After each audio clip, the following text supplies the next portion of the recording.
Bonjour à tous, je suis contente de vous retrouver. On commence une semaine magique avec un podcast dédié aux esprits de la maison. Alors je ne vais pas reprendre le cours que j'ai déjà donné là-dessus, l'atelier, parce que je referai un autre, mais je vais juste vous en parler succinctement pour déjà que vous puissiez amorcer une autre façon de voir votre maison et de travailler avec elle en magie. Voilà. Alors, il faut savoir que tout foyer possède un esprit en lui, c'est-à-dire que votre maison a un esprit particulier qui veille sur elle et qui veille du coup sur les personnes qui habitent cette maison. En général, cet esprit est bienveillant, bien sûr. Il faut quand même, ça je l'avais bien expliqué en atelier, dès l'instant où vous allez faire des travaux chez vous ou transformer des choses, il est bon de travailler avec l'esprit de votre maison. C'est-à-dire qu'avant de casser des murs, avant de changer des choses, de vraiment bouleverser l'ordre de la maison, demandez l'autorisation à l'esprit de la maison afin que vous puissiez travailler ensemble. Parce que il y a des maisons qui sont très très anciennes et dites-vous que l'esprit de la maison habitait là bien avant vous et que son rôle est de protéger ces murs et en fait quand vous bouleversez un peu trop la maison, vous cassez, vous faites du bruit, vous brisez des choses dans la maison, vous remettez en place, vous changez l'espace. Certains esprits peuvent se révolter et vous mettre des bâtons dans les roues au niveau des travaux. Il y a des fois vous avez dû entendre parler dans votre vie de gens qui ont essayé de faire des travaux chez eux, qui ont essayé de changer des choses et en fait ils n'y arrivaient tout simplement pas parce que l'esprit de la maison avait décidé que non, on ne changerait pas ce qui était dans la maison, ce qui était établi. L'esprit s'est montré malveillant parce que les personnes, au lieu de respecter le foyer, au lieu de respecter l'esprit de la maison, se sont permis de casser des murs, de bouleverser donc la quiétude de ce foyer. Donc bien sûr, ça ne veut pas dire que vous allez être bloqué, que vous ne pourrez jamais faire des travaux chez vous. Il suffit simplement de communiquer avec l'esprit du foyer et de lui demander l'autorisation et de lui demander quel serait le mieux pour cette maison, ce qui serait le mieux pour cette maison, au niveau des transformations. L'esprit de la maison vous guidera très très très favorablement en vous indiquant les points à changer, les points à ne pas toucher pour que la maison reste dans les meilleurs aspects propices au niveau de la magie de cette maison elle-même. Cet esprit, vous pouvez le trouver en général dans un endroit bien précis de la maison. Alors, ça peut être de la cave au grenier en fait, il n'y a pas de règle. Il peut séjourner dans votre cave comme il peut séjourner dans les combles de votre maison. C'est à vous d'y aller avec votre intuition ou avec un outil magique comme un pendule par exemple, pour trouver l'endroit où s'est réfugié l'esprit de la maison, à moins qu'il ne couvre la maison tout entière. Ça arrive également, tout dépend de sa taille et de sa qualité. Deuxième point qu'il faut différencier dans un foyer avant de travailler en magie, donc avec sa maison ou simplement avoir une vie agréable et harmonieuse, ce sont les esprits qui vivent dans votre maison. C'est très différent. Il y a l'esprit de la maison et il y a les esprits qui habitent la maison. Alors, ça peut être bien sûr des esprits de défunts, de personnes qui ont vécu, qui ont du mal à quitter cet endroit parce qu'ils y étaient heureux.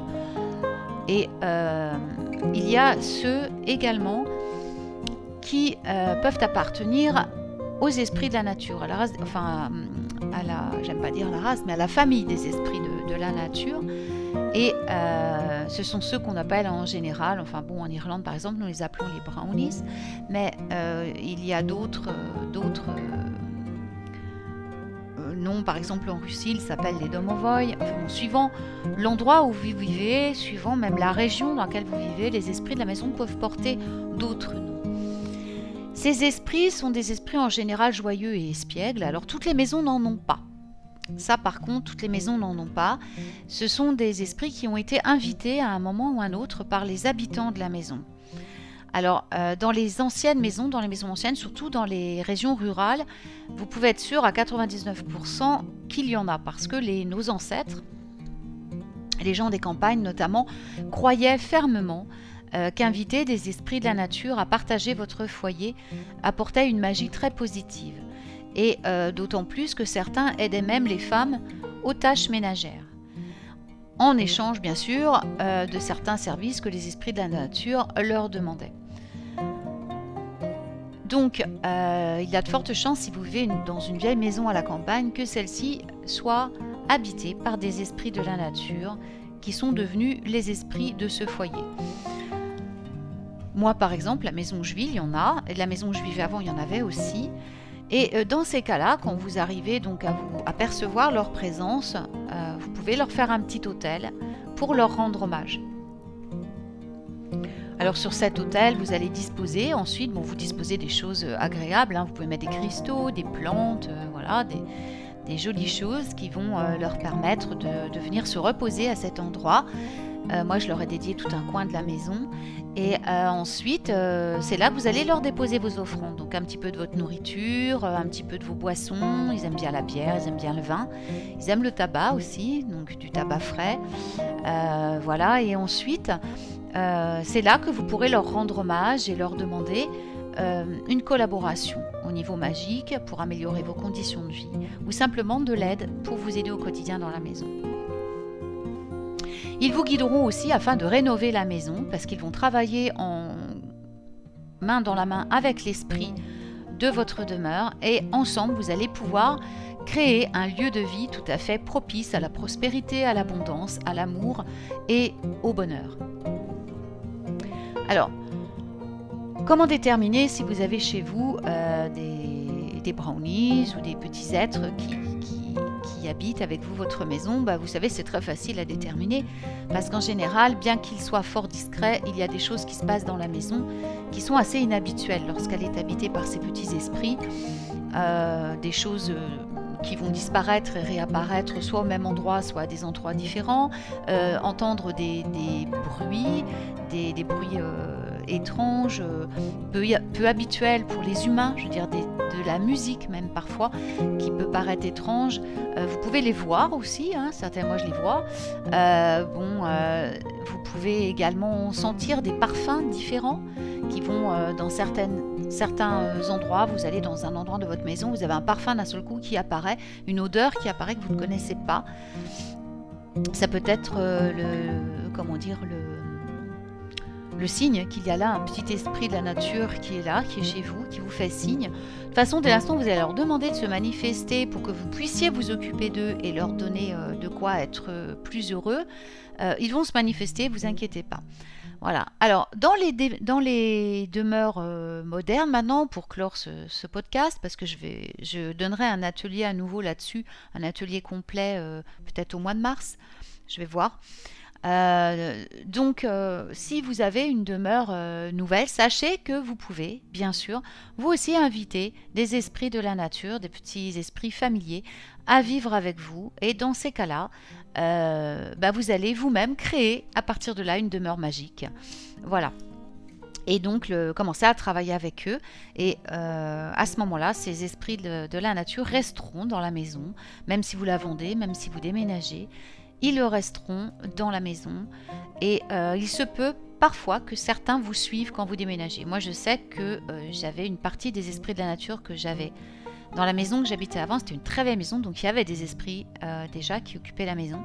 Mais il y en a qui sont venus après, que j'avais invités. Voilà. On a travaillé ensemble sur certaines choses. Ils sont restés dans la maison, mais ils m'ont suivi quand j'ai déménagé dans la maison où je suis maintenant. Ils sont même arrivés un peu avant moi. Et je pense que c'est même eux qui m'ont guidé vers cette nouvelle maison. Parce qu'elle correspondait exactement à ce dont nous avions besoin, eux et moi, pour continuer à travailler ensemble en magie. Voilà. J'espère que ça a un petit peu éclairé votre vision de l'esprit de la maison et des esprits de la maison. Quand je donnerai cet atelier, si ça vous intéresse d'y participer, vous pourrez le retrouver sur mon blog à la section ateliers et conférences pour avoir la date, les horaires précis. Mais en attendant, si vous avez d'autres petites questions à me poser, n'hésitez pas à me contacter sur mon site que vous trouverez en lien dans mon profil.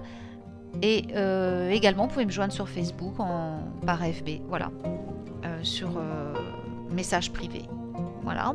Et si vous avez des envies de sujets dont vous voulez que je parle, si vous avez besoin que je parle d'un certain sujet, n'hésitez pas non plus à me communiquer vos désirs et je me ferai un plaisir de monter un petit podcast pour vous. Voilà. Eh bien, je vous souhaite une très très belle journée. Je vous dis à très bientôt pour une nouvelle aventure magique. Et puis, prenez bien soin de vous.